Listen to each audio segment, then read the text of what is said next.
হচ্ছে সুতা দিয়ে রোগ নির্ণয়।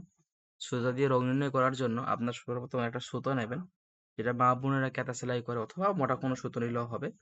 আপনারা এই চুলের একেবারে এই গোড়াতে ধরবেন, আপনি একটু খুললেই বুঝতে পারবে। এই যে এখান থেকে নিয়ে ঘাড় একটা এরকম সমান থাকবে, এখান থেকে নিয়ে এখান থেকে নিয়ে আর একেবারে পায়ের নখ পর্যন্ত, ঠিক আছে? পায়ের নখ পর্যন্ত আপনি সুতা দিয়ে গিট মারবেন, ঠিক আছে?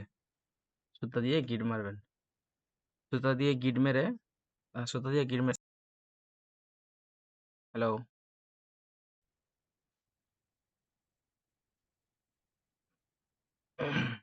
তো হজরত, সুতোটা নিয়ে সুতোটাকে ৭ ভাঁজ করবেন। ৭ ভাঁজ তো বোঝেন নাকি? ৭ ভাঁজ অর্থাৎ এই যে যেমন দেখেন, আমরা এখান থেকে যে মাপ দিলাম, মাপ দিয়ে ধরুন আমাদের এতটুকুন হয়েছে। এটা একটা। আমরা এবার আবার ভাঁজ দেবো ২, ঠিক আছে?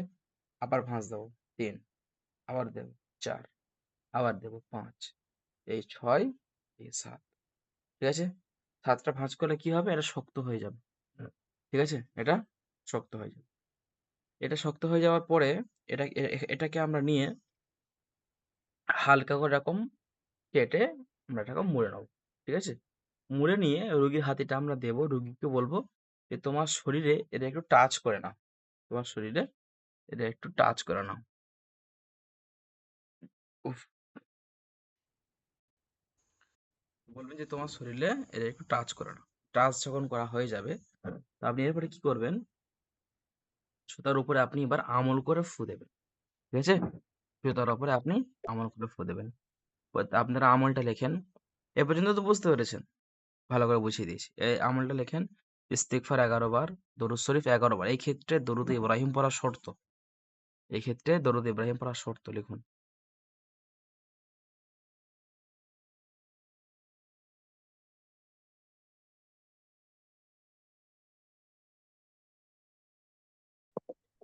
এই যে বাকি যে দোয়াগুলো, বাকি দোয়াটা আপনাদের গ্রুপে দেয়া হবে। বাকি যেগুলো বললাম, এগুলো আপনারা সবগুলো পড়বেন এবং ৭ বার করে ওখানে ফু দেবেন। যা ৩ বার বলা আছে ৩ বার ফু দেবেন। যে সূরা ৭ বার বলা আছে, দোয়াটা ৭ বার পরে ৭ বার ফু দেবেন। মূলত ওই যে দোয়াটা হচ্ছে যে কাউসিন, মাকসিন, ওয়াজমাসিন এরকম যে একটা দোয়া হবে, এরকম গ্রুপে দিয়ে দেবেন ইনশাআল্লাহ।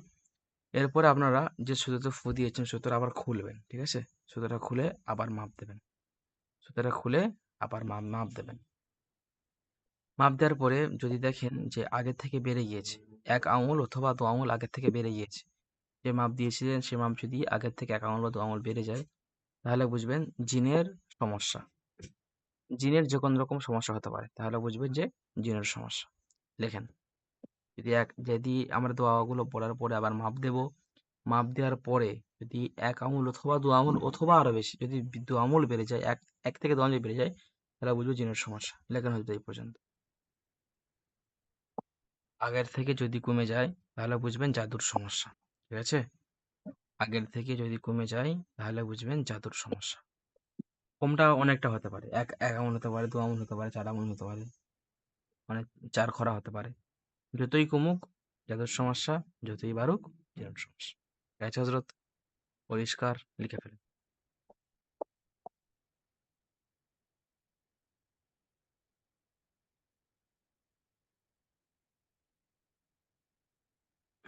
সবাই কি আমল শুরু করে দিয়েছিলেন? কালকে বৃহস্পতিবার গেল। বৃহস্পতিবার দিন সবাই আমল শুরু করে দিচ্ছিলেন হজরত? জি, জি আলহামদুলিল্লাহ। শুরু করতেছি। আলহামদুলিল্লাহ জি শুরু করে হযরত দিয়েছি। শুরু করে দিয়ে জি আলহামদুলিল্লাহ। আচ্ছা আচ্ছা জি চালু হযরত আলহামদুলিল্লাহ করছি। শুরু করেছি। আচ্ছা আচ্ছা, আলহামদুলিল্লাহ হজরত। হযরত আমি পারিনি। আমি তো আমার দেশের বাহিরে, এইজন্য আমি পারিনি। ক্ষমা সমস্যা চাচ্ছি, নেই, আমি ঢাকা গিয়ে সমস্যা নেই, করব। সমস্যা নেই। আপনি আপনার সময় মতো করেন, ঠিক আছে? সবাই তো আর পসিবল না। আচ্ছা, আপনারা একটা জিনিস খেয়াল রাখবেন, যারা শুরু করেছেন হজরত, আপনাদেরকে শয়তান অনেক ধোঁকা দেবে, অনেক বাধা দেবে। আমাদের মধ্যে যে কারিন জিন্নাত আছে, ওই কারিন জিন্নাত আমাদেরকে অনেক ধোঁকা দেবে, অনেক কষ্ট দেবে, যাতে আমরা আমলটাকে নষ্ট করে ফেলি, আমাদেরকে ওয়াসওয়াসা দেবে। ঠিক আছে? আপনার কারিন জিন, সব ভুলে কারিন বোঝেন। জিন, কারিন জিন্নাত এবং অন্য জিন্নাতের মধ্যে পার্থক্য কি জানেন? কারিন জিন হচ্ছে আমাদেরকে,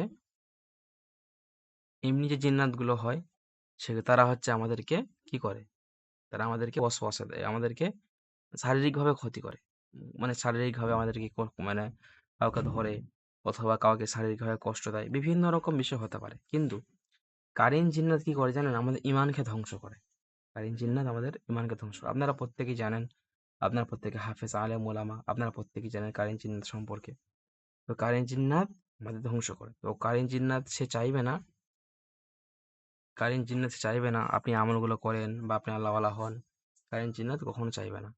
তো সেই ক্ষেত্রে আপনারা চেষ্টা করবেন যে আমলগুলো নিজভাবে ধরে রাখা। মনের মধ্যে অনেক ওয়াসওয়াসা আসবে, মনের মধ্যে অনেক আরো বিষয় আসবে, সেগুলোকে আপনারা ক্লিয়ার করে আপনারা আমলটা একেবারেই পরিপূর্ণ আকারে আমলের দিকে মন দিয়ে একেবারে শক্তিশালী হিসাবে মন দিয়ে আপনার এসব আমলটা কমপ্লিট করেন। ঠিক আছে হযরত? কারীন জিন্নাত এমন একটা সময় আসবে, কারীন জিন্নাতকে আপনি নিয়ন্ত্রণ করতে পারবেন ইনশাআল্লাহ।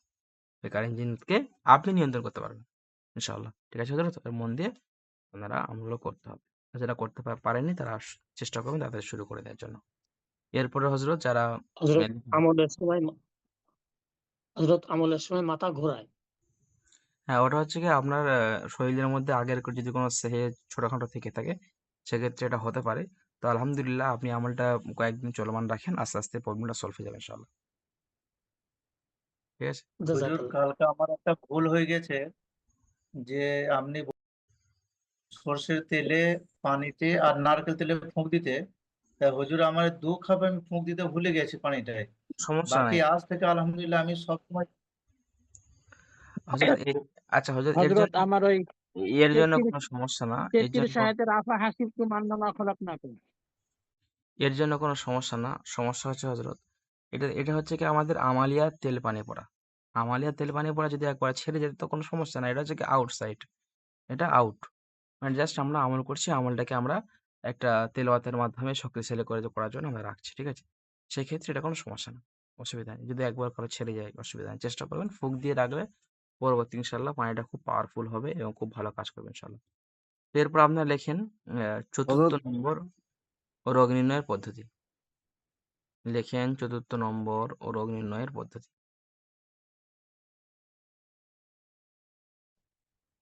হুজুর